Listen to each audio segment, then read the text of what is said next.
Hello, welcome back. This is Jeff Byers and this is Annie255, and we're going to be moving into Module 8. Now, I know you guys have spring break, and let's take a look at the calendar. And we start spring break on Monday the 8th. Yay, you guys all deserve it. That's fantastic. Wonderful. I don't have much time off. I will not be answering emails from anybody during that time, even though I'm going to be keeping busy doing work. So just understand that I'm not answering any questions between this time. I figured you guys are all out doing your own thing. This is your time, this is my time. It's spring break for both faculty and students. So don't expect me to answer questions through Monday through Friday or Saturday or Sunday. Nothing is due on the 14th. Okay? Just keep that in mind. Now, officially, this Module 8 would start on the 15th. Go through the week, and then we turn it on the 21st. I am opening it up. Some students have nothing to do. They're bored out of their minds. And they've already beat all the games that they play, and they just have nothing else to do. Then that's why I open this up. I know some of you are laughing. But that's time for relaxation. But I know some students just love to get a jump on stuff, and I'm allowing you to do this because Module 8 is an easy week. It is easy. So I'm giving you guys time to kind of, it's a fun week. All you have to do is really simple modeling and a dynamic simulation, which you all know is easy and fun. So it's a great and it's an easy week. So some of you that are behind and need to catch up, will give you this time, and I would highly recommend you taking this week to try to catch up if you guys are behind. So with that said, I'm opening it up at 6 o'clock in the morning. You can see right here, 6 in the morning on the 8th. Okay, hopefully you guys take it up and get it done. You can even turn it in if you want to, but here's the cool thing. I'm giving you 20 points extra credit. Yes, it's a challenge. And the 20 points extra credit, I'll take you through what we need to do first, and then you could get the 2 mini assignments done, get your 40 points, whatever. Get all that in, the play blast in. You could get that done within 2 days. Maybe even 1 day, depending on how fast you are. Okay? That means you have the whole week. Get everything done on Monday, your assignments, you have the whole week to mess around. And then even this week. See, you have 2 weeks here. So the idea here is to open it up on the 8th for students that would love to have that time to do that and get that done out of the way. And then work on your extra credit, which you could do the next week or even do this week. And then have the next week free. It doesn't matter how you look at it. The Module 8 assignment's not due until the 21st, no matter what. And the extra credit's not due till the 21st, no matter what. Discussions don't start. I won't allow you to start discussions until the 15th. That won't happen. So you'll start when we come back. You have to make your presence known on the 15th, okay? Even if you get everything done this week, okay? Just keep that in mind. I mean, this is great because this gives me an opportunity to give you guys a chance to catch up. Those of you that are behind, or those of you that are just full of spunk and want to do extra credit and just do a really cool home bowling alley environment scene that's photorealistic to get that extra credit points. It's a definite challenge for those. And I'm allowing you to use any render engine you want. Any render engine. So it could be Arnold, it could be V-Ray, could be Redshift, it needs to be a major render engine. I don't want you rendering everything out in Marmoset. So, anyway. So, here we go. Let's get started. Module 8. Probably the easiest module that you'll do. Okay? Alright, so what are we going to do? Dynamics is probably my most favorite thing to do, and we only spend like 2 modules on it. Kind of spent a little bit of time on it before in another module, not much, just kind of introduced it. So this week is simple. I also added some additional resources. Any of you guys have other resources, like video resources you want me to display here, send me an email at jbyers3@jcc.edu, and I'd love to put it up here. And I thank you for your help with that. Module 8, basic, you're creating two mini assignments, okay? The rigid body dynamics, which I love because they're easy and they're fun. And you're going to create a Plinko machine, okay? If you don't know what that is, if you've seen The Price is Right, they got this ginormous Plinko machine, and the puck is about the size of your head. It is huge. And they have to climb up a ladder, and they go ahead and drop this thing. And I think they went up to, what, $10,000 or something like that. I mean, talk about easy money. I mean, I think that's why The Price is Right is so, I mean, that particular game is so easy to play. You don't have to answer any questions. You drop a puck and you win money, right? You don't even have to guess the price of something. That's what The Price is Right's all about. But they got this Plinko machine that's pretty cool. Anyway, type in Plinko machine and The Price is Right on YouTube, and you'll see what I'm talking about. It's crazy. And then you're going to create a bowling alley, which is a little more challenging. It's not that hard. I take you through. You guys all know how to model, so I don't sit there and model everything for you and waste your time. I show you what I need, and then you model it. So you'll model a Plinko machine, you'll model a bowling alley. You really can't find that stuff on the internet. I'm sure you probably could find some really junky ones, but anyway. Student will create active rigid bodies, passive rigid bodies. We've already kind of been through that with another module, just kind of touched on it.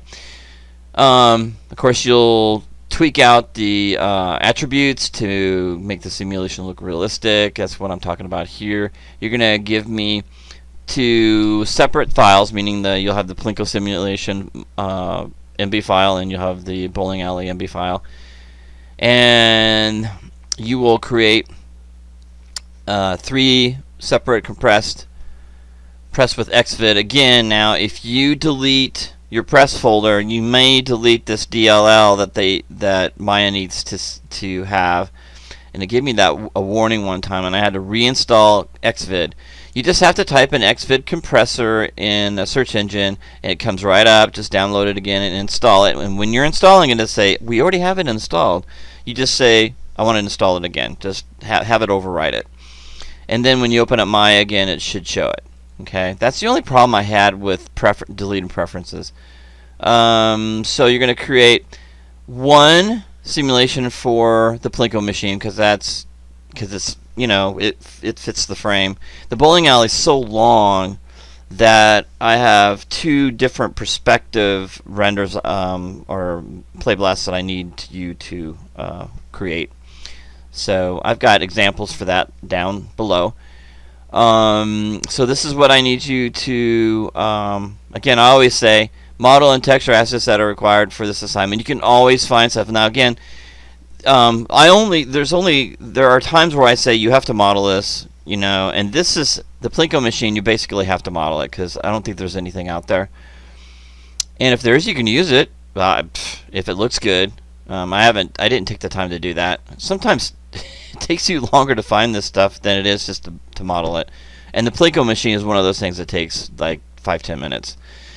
Bowling alley is the same way. It didn't take that long to actually build it, but it takes longer to simulate with the bowling alley. There's a lot more stuff involved with the bowling alley that you need to think about. And you would have to model the bowling alley, the bowling ball, and the bowling pins. The bowling alley is part of the catch, where you have the catch in the back, you have the actual alleyway, and then you got the front part of it, and then you got your what do you call the gutters, and the box in the back, so that catches the ball and the pins. So you have to model all that. And you're going to be basically using active rigid body, passive rigid body, gravity, and I did add, because the bowling alley was kind of difficult to simulate because I wasn't getting enough speed. The rigid bodies, active rigid bodies, go twice as slow as they should. You guys know that now, and you might have to speed it up. your results. Okay, it almost looks like it's going in slow motion or something, but that's okay. We talked about that. You can times it by 2, but that doesn't really work out with the Play Blast. You'll have to take the Play Blast into Premiere Pro and double the speed to get the right. I didn't do it this time, so it looks kind of slow, but it's kind of in between. I sped it up and it looked like it was sped up. It's kind of in between. So anyway, you guys do what you think looks good, and if yours looks like mine, you're gonna do fine. Okay, so I used a radial field to push the ball down, and of course that'll be part of the video tutorial, so don't worry about that. That's going to be in this later. Objectives, you guys can read all that stuff. Alright, this just talks about more about dynamics, kind of the same blurb that I had before. There's not much more I can talk about until I get into the next assignment, which is going to be really cool. We'll talk about that at the end, so I don't confuse you or anything. So Module 8, you're going to be creating 2 mini assignments, the Plinko and the bowling alley. Okay. I expect you guys to use different materials. Okay. And I prefer that you use the colors that I have chosen. Now I leave it up to you guys. I just be careful not to choose colors that are too close together. So if your puck is like a pink and the background of the Plinko machine is dark pink or darker pink, they're too close to the same color and it's hard to see. Okay, just make sure that your colors are contrasting each other so they're easy to see. Alright, so here are the references for everything. I've got some dominoes in there.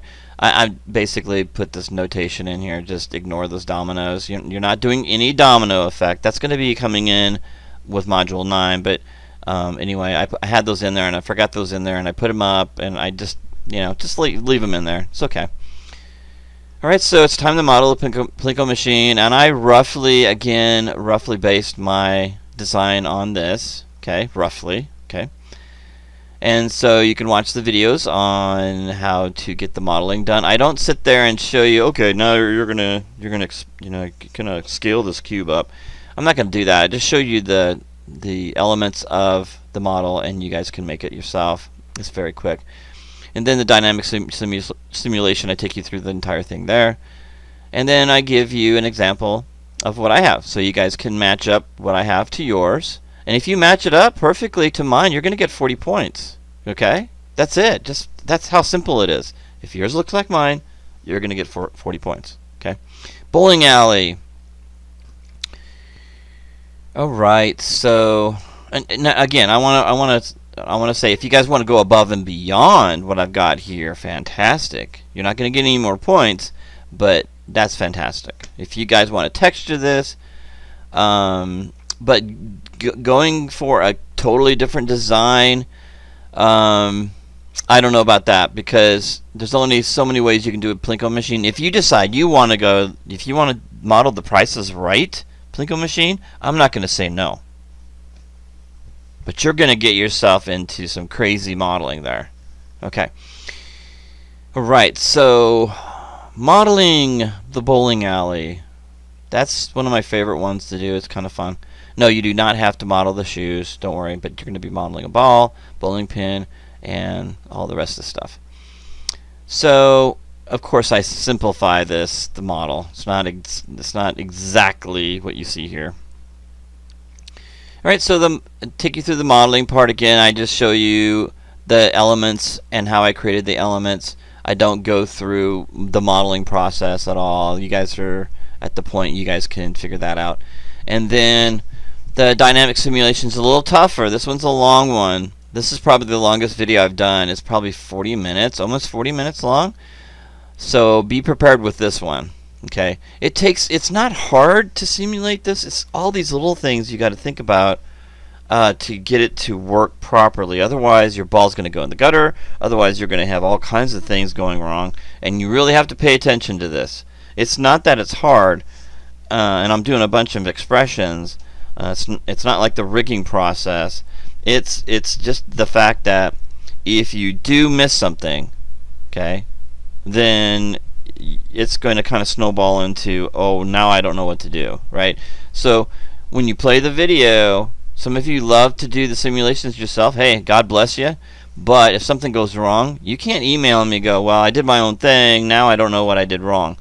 I'd have to see your simulation, look at it, and probably take hours to figure it out. But if you watch my video, it just takes you exactly what you need to do to go through it and to problem solve these issues out. Okay, and that's basically what it is when you're doing dynamic simulation. It's just that's problem solving it out.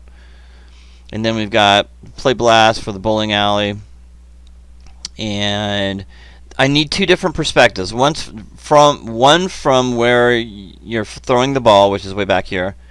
Okay, and we're talking about almost 75 feet, right? And then one that's like 10, 12 feet away, as you can see here. So I need two of those. That way I can see what your pins are doing. Okay? Alright. Congratulations, you just finished it. That's pretty simple. You can do this in one day, right? You can do all these simulations in one day. And so this is what I'm going to grade you on, so look at this very carefully. Again, you need to use Maya Lambert materials we'll just keep it simple. I'm not asking you to texture these. If you want to go above and beyond and texture those, that's fine. But I'm not doing the 2 points and 4 points equals 6 points thing for this one. This one's just too simple. I don't see this ever going and doing much of anything. This is more of you learning how to use dynamics, right? Now, with that said, okay, and you look at all this, make sure you understand everything here, and go through that. The thing that this is simple stuff. You're just learning. This is, I wouldn't call it experimental. This is stuff that you're going to need to know, and you can, dynamic stuff can enhance your knowing this stuff can enhance your animations. I wish it could enhance your 2D animations. You probably could if you're doing a hybrid of 2D and 3D. But these dynamics saves you tons of time if you want to show a character throwing a ball and knocking something over. You can use dynamics. Okay, dynamics can be used in everyday simulations, everyday animations, anything that you do. Okay, so extra credit, here it comes. So what I did was, you can kind of use your alleyway, right? And then the extra credit is challenges. Recreate this home bowling alley environment. So I want you to recreate this from scratch. And of course, you'll have to expand what you don't see here. You have to kind of use your artistic freedom. That's kind of that part of it. I know you're not going to be able to model that, and if you do, fantastic, great, awesome. But there's some woodwork in here you can. But the rest of it's pretty simple, right? So what I'm asking you to do, this is your challenge, is to recreate the architectural environment to a T. You got open window space here, which is awesome. You got lots of nice light coming in, and then you got this. You can basically put whatever you want here. I know you're not going to be able to find that exact art print, so find something that's compatible. Okay, right? And I want this to be a portfolio piece. Okay, if you do this, okay, take the time to make it look amazing, like photorealistic. So this is the only thing that might give you some problems if some of you that are not good at modeling. This might cause some problems, but you can problem solve it out. Most of you guys know how to model really, really well. So the texturing is going to be something that's going to be a little harder for some of you guys. So you'll probably have to model the architecture and the windows yourself, and the bowling alley yourself. You'll have to model and texture that. But then you might be able to find tables, right, and chairs, and and you can add more things in here. Maybe because this looks really looks too clean to me. So you could put maybe some flowers on the tables that you can find. Again, you can find the chairs. The chairs are very easy to find on CG Trader, or some other. I think some of you guys are using some other areas too, some other model banks. So don't forget about those, and find that stuff and have fun and set dress this. If you want to, you can widen this. You can widen the this area up a little bit more, and you may kind of play around with setting up the chairs like tables and stuff if you want to do that. If that's what you want to do and make it your own, I'm okay. But follow the same structure. I really like the structure's kind of Art Deco, but it's really cool. And I like it, and you guys can go ahead and put your aesthetics in here if you'd like, but I do want it to follow the same structure. You can widen it though, but follow the same structure, the open windows and all that kind of stuff. Have fun with it, and make it your own, okay? I'm okay with that. That's good. I'll give you some freedom that way. Go ahead and read that. And so basically, if you can only model this, you get the modeling done, right? Then you can get 10 points. But if you do the whole thing, the whole gambit, with 3 portfolio quality renders and everything textured and rendered and lit perfectly, you get the full 20 points. And you can use that anywhere you want. And I mean anywhere. Except for Project 15 or Module 15 and Final Exam, of course, because I can't really do that. So up to that point, you can hold on to these 20 points. If you miss a couple quizzes or you just don't feel like taking the quizzes and you know you have that 20 points and you know you're doing really well with your other modules, like you're at A student and you have 2 quizzes left and you know you're going to do well on the rest of the modules, then take that 20 points and use them for the quizzes and don't take the quizzes. You can do that. And that's okay. I don't mind that at all. I'll be happy to do that for you. You just let me know where you want those extra credit points to go. Anyway, that's it. It's super simple module 8, and that's kind of nice when you guys come back from a nice little break to have a simple super one. But let me tell you, things will get a little crazier the next half. So I hope you really enjoy this time off, because it's going to be grind time for most of you guys that are taking this class, the career prep class, and your creme de la creme class that is doing all your portfolio stuff. But this is something you can add to your portfolio piece. Okay? If you do good on this, it'll look fantastic. It'll look great. Again, I'm not asking for a simulation. You don't have to simulate anything. You're just modeling and texturing, basically. You're just modeling and texturing and rendering an environment. Okay? Now, if you want to do entirely different environment, it needs to be, basically, the 2 bowling alleys here, the same structure, but you're free to go off on your own if you want to create something amazing for your portfolio. If you want to do something totally different, as long as it's detailed, as long as it looks good, I will take the full 20 points. Okay? All right. Have a great week, and I hope you guys have a wonderful vacation, whatever you guys end up doing. And stay safe. If you go out of the state, make sure you stay safe. And I'll see you guys all refreshed. Okay? Refreshed. And ready to go with our Module 8. And then comes Module 9. So I want you to think about, if we're thinking ahead here, it's called Rube Goldberg. Okay? I'm going to show you some new things about constraints. Rigid body constraints, which are cool, very cool. You can do a lot of neat things with constraints, rigid body constraints. So I'm going to talk about that in Module 9. So kind of look up Rube Goldberg, and we're going to do a small version of there's some really extravagant Rube Goldberg examples. I'm not going to ask you to do that. We're going to do a small simulation, but I want you to kind of think about and draw out some Rube Goldberg ideas and keep it like maybe 10 different things, okay, that is happening. Okay, for instance, let's say a domino effect You know, you have dominoes set up and you push one over and it knocks them all down, right, in a row. And then you have it going upstairs, then it knocks something, it reacts to that, and then it reacts to something else. So have 10 reactions, at least 10, and that should cover you. And just kind of draw something out and get some ideas, and on your own time. This is 2 weeks away. So just looking ahead though. All right, so have a great break, spring break, and I'll see you guys soon. All right, take care and stay safe.